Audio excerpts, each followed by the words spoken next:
சென்னை அடையாறு இந்திராநகர் முதல் நிழல் சாலை சந்திப்பின் சாலையோரத்தில் கடந்த திங்கட்கிழமை காலை ரத்தம் வெளியேறி சாக்கு மூட்டையில் ஒன்று கிடப்பதாக அடையாறு காவல்துறையினருக்கு தகவல் கிடைத்தது. இதையடுத்து சம்பவ இடத்திற்கு சென்று பார்த்தபோது 25 வயது மதிக்கத்தக்க வடமாநில இளைஞர் ஒருவரது உடல் இருந்தது தெரியவந்தது. மேலும் அவரது உடலில் பல்வேறு இடங்களில் வெட்டுக்காயங்கள் இருந்த நிலையில் உடலை கைப்பற்றி உடற்கூறு ஆய்வுக்காக அரசு மருத்துவமனைக்கு அனுப்பி வைத்தனர். இந்த சம்பவம் குறித்து அடையாறு போலீசார் வழக்கு பதிவு செய்தனர். மேலும் வடமாநில இளைஞரை கொலை செய்து உடலை சாக்கு மூட்டையில் வைத்து வீசி சென்றது யார் என்பது குறித்து விசாரணை மேற்கொண்டு வந்தனர். விசாரணையில் உயிரிழந்தவர் 25 வயதான பீகார் மாநிலத்தை சேர்ந்த கௌரவ்குமார் என்பதும் வேளச்சேரி பகுதிக்கு வேலை தேடி அவரது மனைவி மற்றும் குழந்தைகளுடன் கடந்த சில நாட்களுக்கு முன்னர் வந்ததும் தெரிய வந்தது.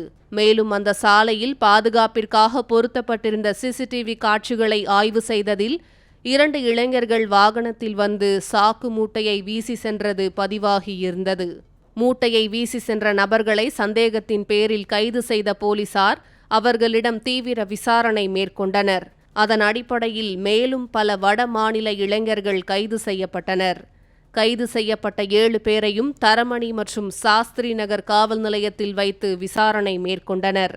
அவர்கள் வடமாநில இளைஞரை கொலை செய்து அவரது மனைவி மற்றும் 2 வயது ஆண் குழந்தையையும் கொலை செய்தது அம்பலமானது. உடலை அடையாறு இந்திராநகர் பகுதியில் வீசியதும் அவரது மனைவி உடலை குப்பை தொட்டியிலும் அவரது குழந்தை உடலை மத்திய கைலாஷ் பகுதியில் உள்ள பக்கிங்காம் கால்வாயிலும் வீசியது தெரிய வந்தது. குப்பை தொட்டியில் மனைவி உடலை வீசியதாக தெரிவித்ததன் பேரில் பெருங்குடி குப்பை கிடங்கில் துரைப்பாக்கம் மற்றும் அடையாறு போலீசார் பெண் உடலை தேடி வருகின்றனர்.